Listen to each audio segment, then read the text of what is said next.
Hello, welcome to the Art and Science of Influence Ordinary Leaders Doing Extraordinary Things. Today, I have a very special guest, Frank Uit de Weerd, who is an accomplished writer and also an executive coach. I'm very excited to have you on board, Frank. And lovely to meet you here through this medium as well, Gerald. Thank you. Yeah, it's exciting. We have not met as of yet, but I'm looking forward to that face to face encounter Yes, I pretty do as soon. well. So, Frank, I think to get us started, what I would like to hear from you is I know you are a HR leader back in the day, and you evolved to being an executive coach. And you've got a very interesting area of specialism in the work that you do, essentially working with organizations at a systems level. Can you just talk us through it? What was your turning point from being a HR leader to executive coaching and the specialism that you have right now? That's a lovely question, Gerald, and thanks for asking it. And to answer it, I actually would like to go back to my secondary school. And then, after I finished the secondary school, I had to make a decision whether to study psychology or physics. And I liked both. And I chose psychology. And in those days, people said you sign up for unemployment, which I didn't like. But I felt let's follow my heart. It's better to know about life a bit earlier than later. So I chose that passion and became a psychologist. And at that stage, it became important for me. And basically, why I wanted it, I was interested in the inner world. That's basically it. In my own growth, in how it is with others, that's where my passion is more maybe than the outer world, like that is the physics side. And then, of course, when I did the study, I positioned myself such that I would not be unemployed. So I chose organizational psychology, and that maneuvered me into the HR roles. And actually, I became employed as an HR leader with Shell, oil and gas, energy, and they offered me a wonderful career. I'm very grateful for them. So many opportunities, so much growth, such a nice people actually to work with, very talented people. So worked a lot abroad, uh, but that's a way to manifest my passion for the inner world or for people or for growth. But at a certain moment, and that's basically answering your question, is I wanted to focus more on leadership and on coaching. And the reason for that is that I was coached myself at a certain moment. And I think the coach made me aware of something which is so self-evident, but it happened to me as well. And she said to me, or she made me aware, you are taking care of everything except for yourself. So in order for you to have energy, you need to feed yourself. So then the key question is, so what is giving you a lot of energy? And then I thought, hey, this is the coaching profession or this job that fits me well. It's about inner growth. It's about people. It's about listening, asking questions. That's much more my nature rather than sending. Uh, so that made a turning point. So in that moment, during my career with Shell, I started coaching education, and I also started coaching people in the organization, and that suited me well. And I think what is very distinctive about coaching, at least in the way I approach it, that on the one hand you help people and organizations to perform better, but what you also do is you help them grow as human beings, in a way make them more happy, make them more fulfilled. So you do something which is a plus. And that really attracts me to hit that point, that sweet point that people, yeah, become more who they are and express more their human nature. And then at a certain moment in Shell, I felt I wanted to go in leadership development, and there were actually it was difficult for me to find jobs in Shell, paradoxically enough, because I was too much advanced. I was too senior in those roles. And then at that moment we had conversations, and then the only logical conclusion then for me was to start my own business and become an executive coach and a team coach at that moment as well, which was quite scary, I have to say. But in retrospect, it was a lovely journey, and it has been successful as well in the sense that I'm still alive and smiling. Ye- Yeah. Yeah, I think that's a very nice summary, Frank, in terms of how you've described it. Mm, And I really like the fact that you went into the profession of organizational psychology, right? yes. So you are a psychologist. I think there are very few organizational psychologists even practicing in Malaysia, where I'm based, Is it? Yeah. and I find that very very interesting. In fact, I've got a very keen interest in psychology, especially organizational psychology. So really trying to be a student here, and it's very interesting that you're saying organizational psychology. But also like the fact that you talked about the coaching profession, right? In terms of what drew you into that, being basically really being involved in the inner world, and then you want to sort of bring it, manifest it, and help others along the Yeah. journey as well. Yeah. There are many ways to express this passion. Yeah, whether it's through an HR role, whether it's through being a coach, but also, like you said, being an author of a book. Um, one of my dreams also to is write a novel maybe one day. So that's another way of expressing it, and that's more closer to my talents. Other people can make songs or they make beautiful paintings. Now that's not my style. That's not what I'm good at. Yeah.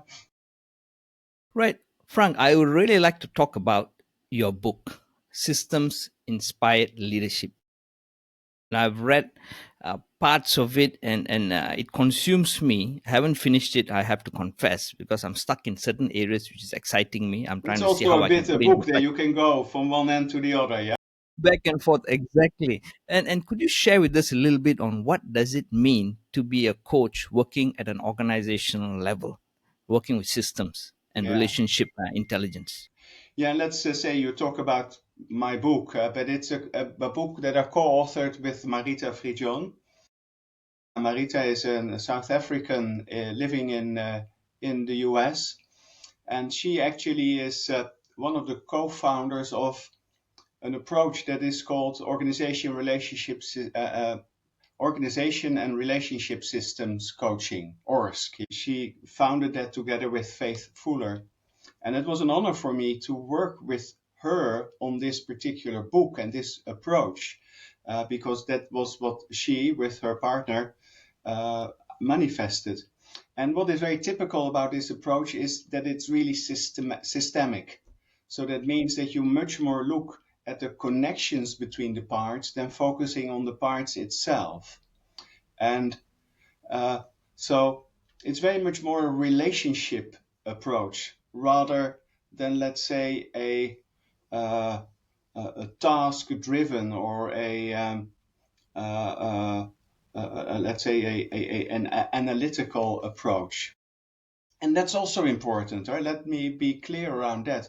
But it's how do you combine the two? And I think in our world currently, this whole relationship part, this humanity part, this people part is often missing. And it's good that there is a voice that is bringing that forward. And I noticed that still may sound pretty abstract, but to have the systemic lens, so to see how everything is being interconnected, if you have that lens, things will shift. You will see things differently. Right, I really like that approach that you're talking about, that systematic lens, the system lens, right? System Could you lens. give us an example, Frank, in Now, terms of yeah, how we would had we a sort of small introduction about this interview, yeah? So basically, the quality of this interview is the product of our relationship. So it's not about me, and it's also not about you. It's about our energies. How does it bond together? What is it that we co create? How do we build on each other? That's an example of where the systemic approach is there. So, this whole notion of co creation. So, it's the co creation. You do that with someone else, with something else. It's not an individual act where you have isolated parts. So there's much more focus in the relationship and also a belief that there's wisdom that you can tap together. Together, Gerald, we can create something none of us could have created on our own. Right. So, Frank, looking at it from a team perspective, when you have two or three or four or five people coming together, right, and they have challenges, issues, objectives that they want to meet.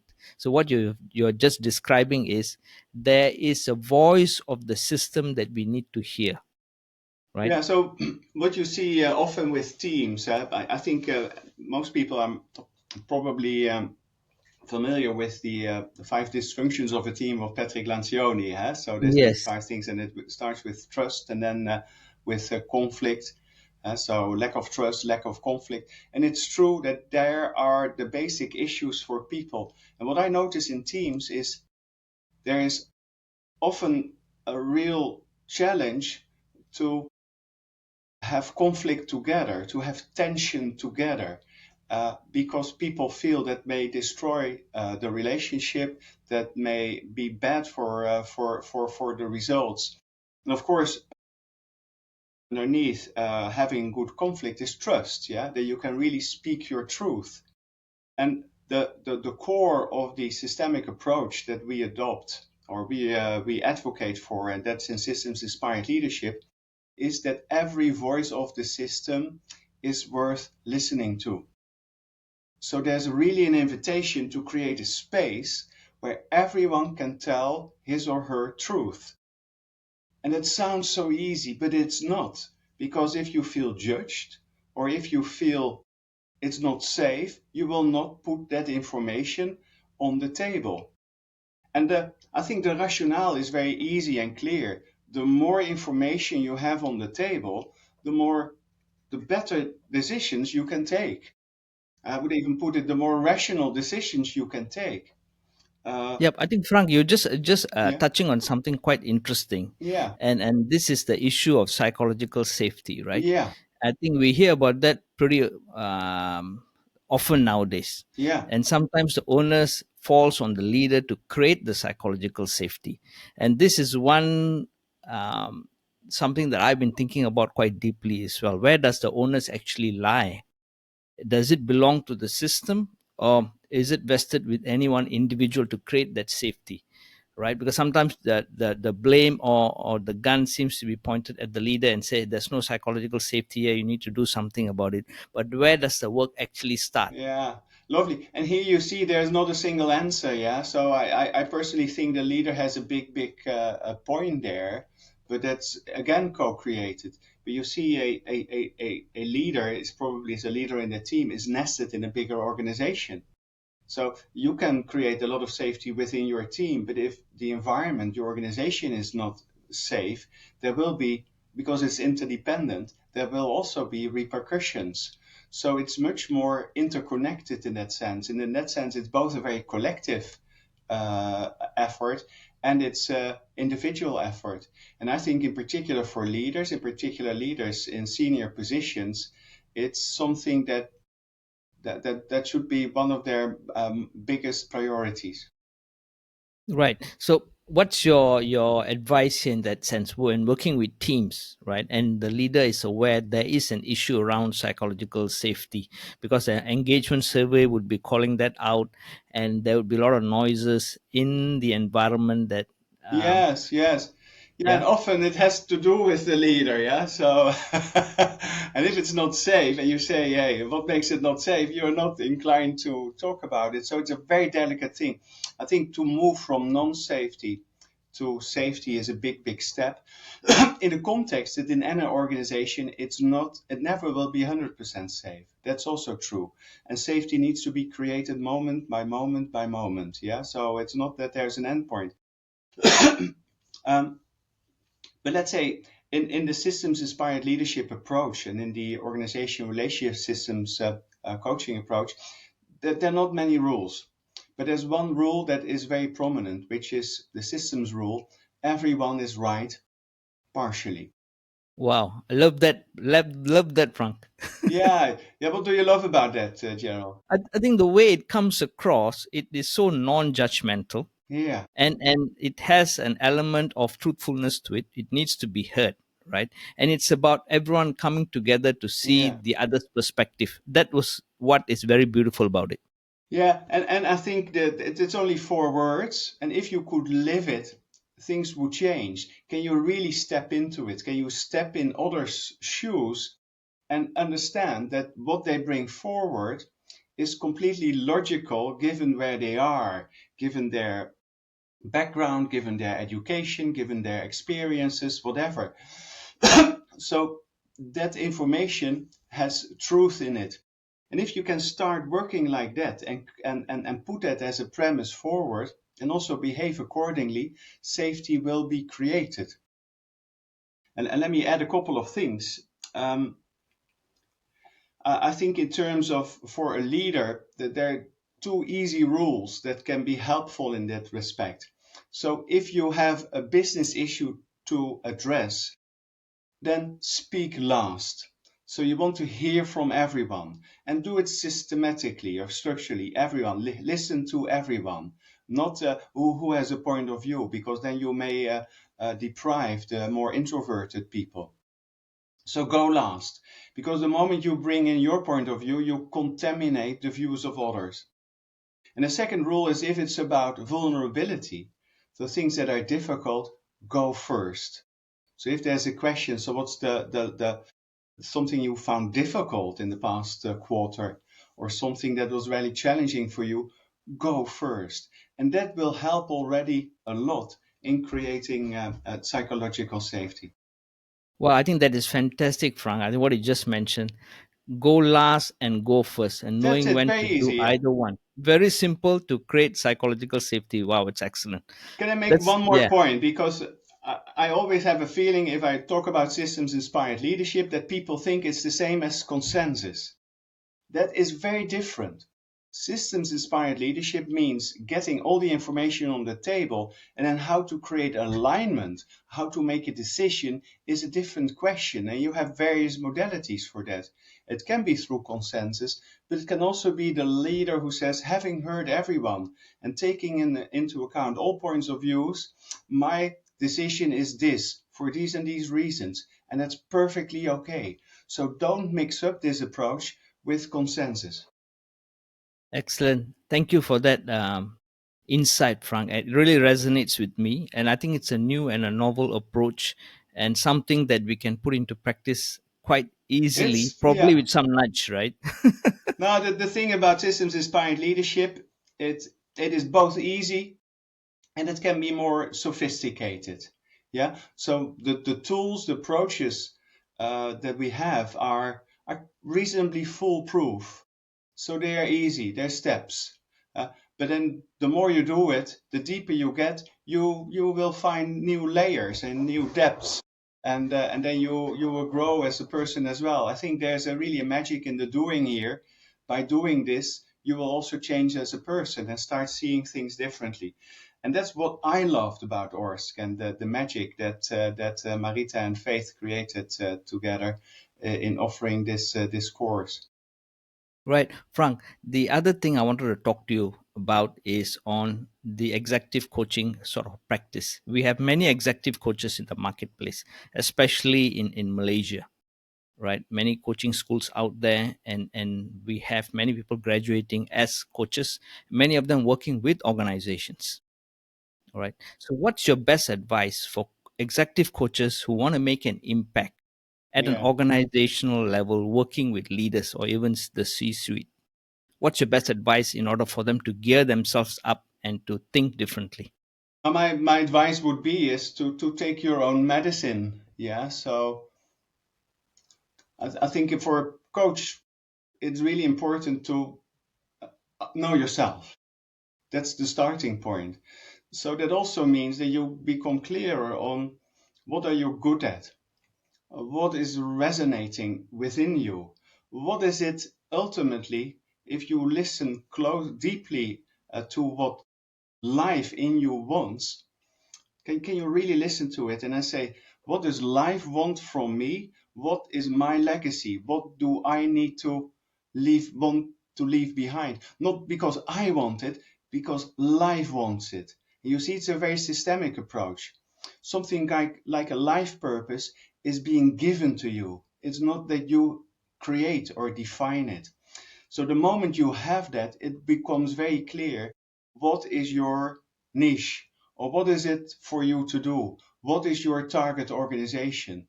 And to stay true to that. And I really hope that there is in this process something very loud and clear around creating a better future and a better world for all of us. Because ultimately that's what life wants for us. It wants to create the opportunities for life to flourish now and in the future.